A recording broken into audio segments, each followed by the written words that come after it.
भारत के इतिहास में आर्मी की भर्ती के अंदर आपके पास जो 100% जिस युद्ध से प्रश्न आए, हम उस युद्ध की पूरी कहानी का वर्णन करेंगे। पीछे इतिहास की दृष्टि से देखा जाए तो बहुत सारे प्रश्न ऐसे हैं जो इसी युद्ध से आ रहे हैं और बहुत सारे बच्चे को गलत करके आए।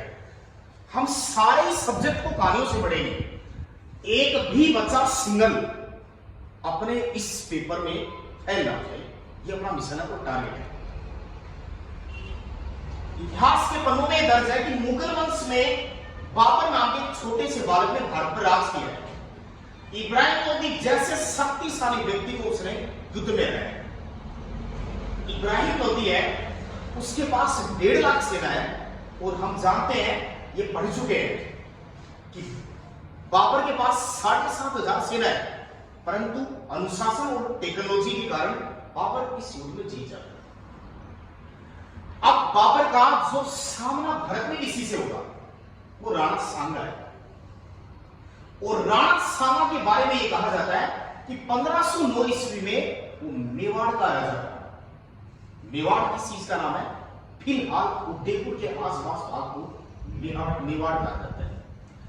मेवाड़ का बहुत शक्तिशाली राजा है, इतना शक्तिशाली है कि इतिहास में उसके बारे में बहुत कुछ अच्छा लिखा है।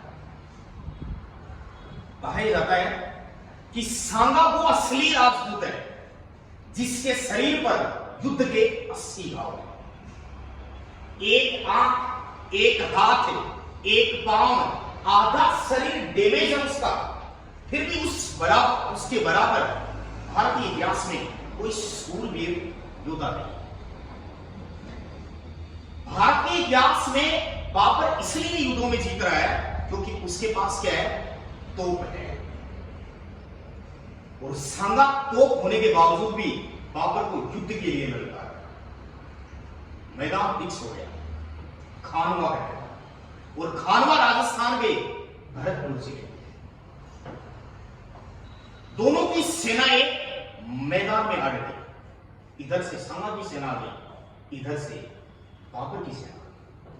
बाबर को घमंड है, गर्व है इस बात का, क्योंकि बाबर के पास वो टेक्नोलॉजी है, वो हथियार है जो भारतीयों के पास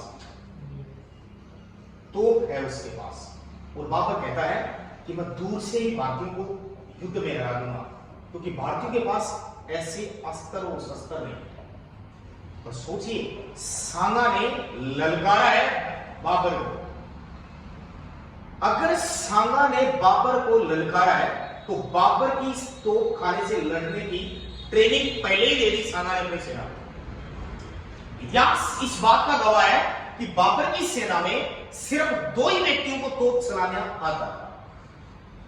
एक का नाम उस्ताद अली था, दूसरे का नाम मुस्तफा अली था। उस्ताद अली और मुस्तफा अली को इस युद्ध में सबसे पहले मार दिया। अब सांगा की सेना क्या है? बराबर हो चुकी। राजपूतों में युद्ध के प्रति भावना बहुत अधिक मानी गई। दोनों को युद्ध भूमि में देखकर राजपूत परंपरा ये कहती है कि युद्ध में चाहे वो थोड़े ही हो, लाखों सैनिकों का मुकाबला कर लेते थे। ऐसा साहस था राजस्थान के राजपूताने के राजपूतों, और ऐसा ही होगा। इधर से सेना लेके कौन आ रहा है? खानवा के मैदान में बाबर आ रहा है। इधर से सेना लेके सांगा पहुंच गए। सुबह 8 बजे युद्ध शुरू होता है।